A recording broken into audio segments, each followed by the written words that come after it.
Ayan mga kabokal, si Sir Pansoy. Yan, from Quezon City ka, no? Quezon City. Gaano kalaki itong lugar mo? Ano ito, 5? 500 square meter. Ito yung poso niya mga kabokal, so. Yung sinasabi kong parang irrigation. Okay naman to poso mo, hindi nawawalan. Oh? Mga kabokal, nakakita niyo ba yan? Walang palyo. Oh. Sa kalinaw. Hindi mo na siya kailangan buhayin. Talagang laging buhay ano. Buhay talaga. Laging buhay.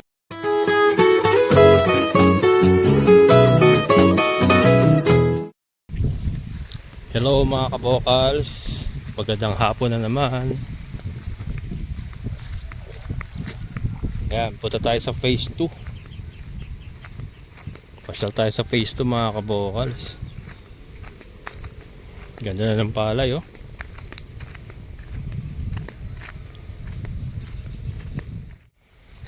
Ngayon lang uli ako makakaano rito mga kabokals, makakaakyat sa phase 2. Ngayon na lang uli. Sa mga viewer ko dyan na nakabil sa phase 2, ito pasyal tayo sa phase 2 mga kabokals. Shoutout kay Ma'am Ruth. Yan, kay Ma'am Ruth. Viewer din natin na nag-avail ng lote sa phase 2. Ito problema eh. Yung lakaran ng pataas. I-repair naman to mga kabokals. Nasira ito nung tagulan eh. Pero i-repair daw yan. Dati may nakatira dito, umalis na. Meron dito nakatao eh dati. Ayan. Umalis na. Yung tauhan lang siguro yan. Tauhan lang. Parang caretaker. Yan. Ingal kabayo si Kalbo. Ganda na ng phase 1 mga kabokals oh. Dami ng nakatayo sa phase 1. Sa phase 2 kaya yan natin.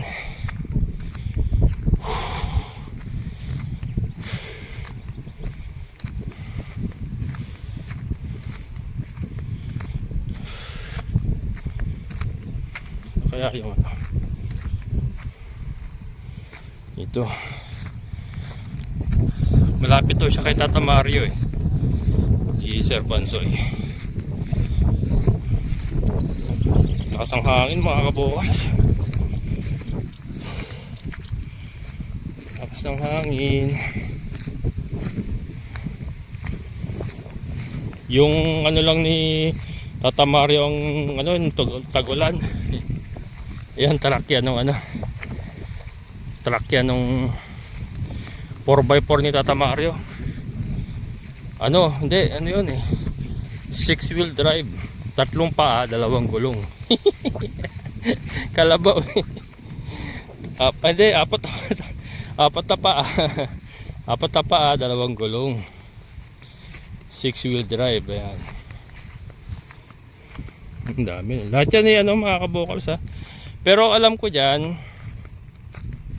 meron pa nga mga ilan-ilan dyan na available dito sa phase 2. 3,500 per square meter na ngayon mga kabokals ha. Wala na pong 2.5. Dati 2.5 eh.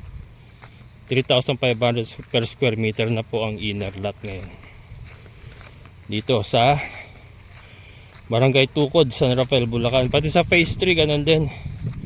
Meron pa daw po sa phase 3 pailan-ilan. Kaya lang 3,500 per square meter na. So ganyan talaga pag marami na. Tapos yung development tumatakbo na. Laki nito. Ito yata yung sinasabing resort Laki oh. Nakabakod mga kabokals. Kita nyo ba yan?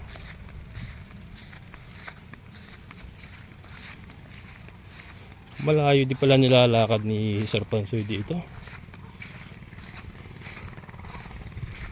Ganda oh, mga kabokals. Ganda Ganda ng tanawin dito. Palayan, no? Mga panabong yun, no?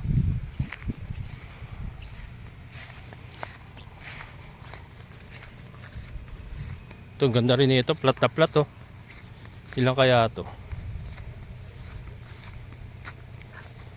400 ba yan? Hindi 400 yan, mga kabukals.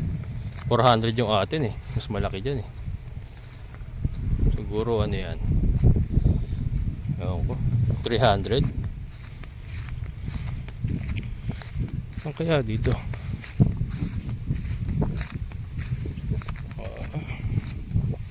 Yung Tata Mario to, eh.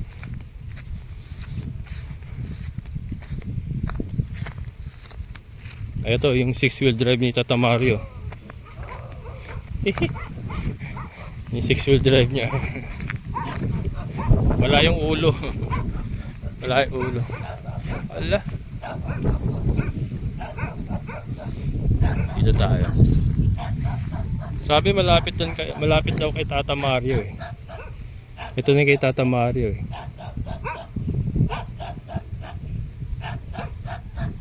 Ito tayo rito, mga kabukals. Pwede pa tumawid dito. May lugbati. Tanim ni Tata Mario yun. Hindi pa naman ako nagbota.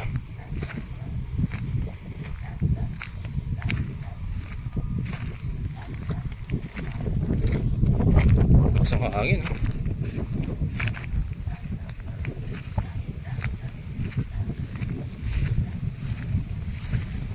Yan, ito na itsura ng ano, phase 3, phase 2 ngayon, mga kabokals. Yun, may naririnig akong sounds. Saan ang daan? Ay, tayo. Baka may ulupong dito, ah. Ano, pagbota.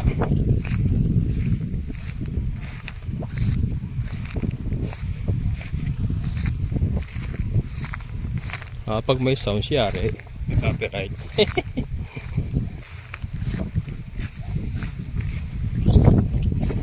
Ito laki, oh. Ay, wala stick na yan. Napakalaki, ah. Ito yata yung resort.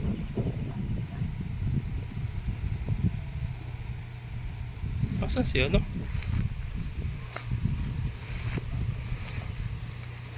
Yung lote nila. Ito. Yun.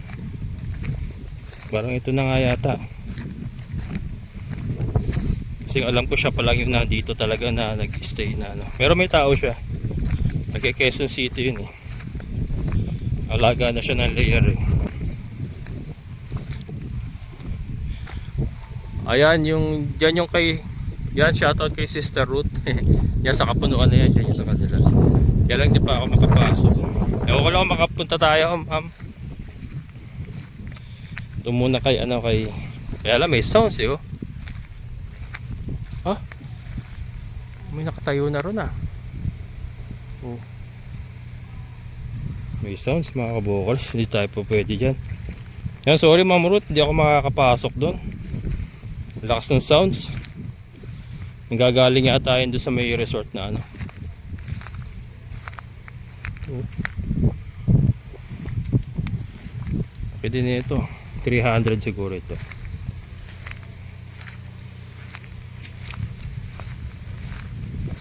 Ganun.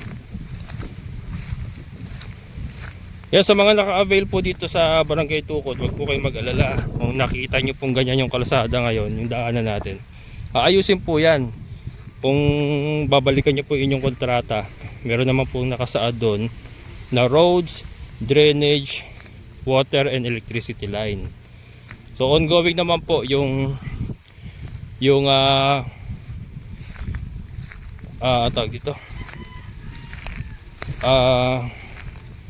kaya mo yan kabo, ano, yung ongoing yung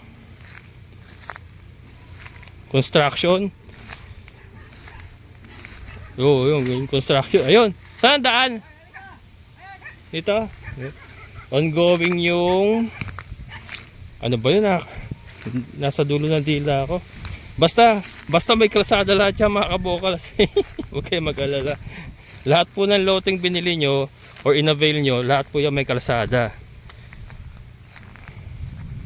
Yan. Every single lote. Sabi nga, every single lote may kalsada. Ayan o. Ganda ng palayan nito. Hindi na po kasama dito yan ha. Iba na may-ari niyan. Kila Tata Mario na yan eh. Muntik pa ako maligaw sir ha. Ang laki pala ng lote mo. Doon kay Tata Mario.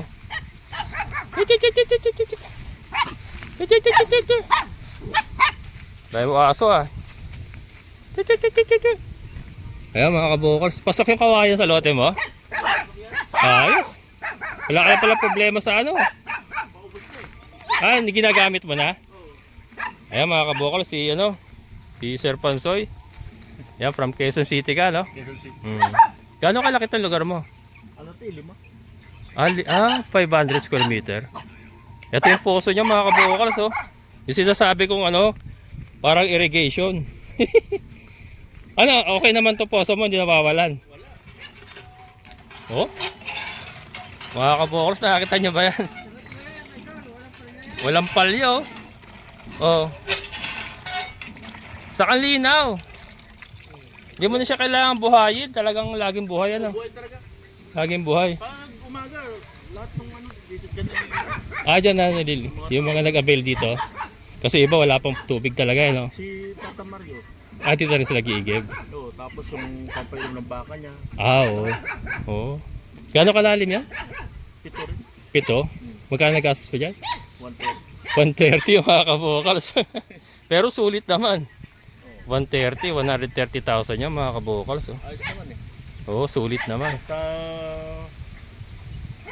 masaya ka naman sa tubig. Okay na. Ayan pang matagalan naman yan. Kahit yung 130 naman, mababawi mo naman yung kalaunan. Oo. Ay, yung mga panabong mo to? Ito yung bahay mo? Okay. Kubo-kubo niya. Kubo-kubo niya. Sa labas? Sa labas doon yung parang di ba parang may resort din dyan? Oo, yun. Yung tawid niya doon. Diyan yata nagdadaan si Tata Freddy yung sidecar niya eh. Oh, diyan siya nagdadaan.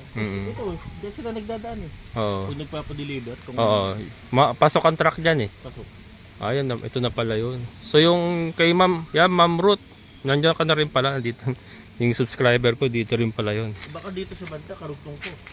Katabi siya mismo ni Tatay Freddy. Kasi hanggang doon yan eh. Kung katabi siya, dulo siya. Dito. Kasi ito na yung kanya eh. Kung hindi siya rito, doon siya sa dulo niya. Oo, doon. Kasi ito, parang 4 na lote na lang to eh. Yung dulo no sa akin. Kaya nga. Baka hindi na ako makapasok. May buko ka rin ha. Ito, binili mo to? Mga bigay-bigay lang yan. Bigay-bigay. Ay, yung mga malalaki ito. Yung may-ari ng palayan na yan. Oo. Yan. Minsan napupunta rin dito.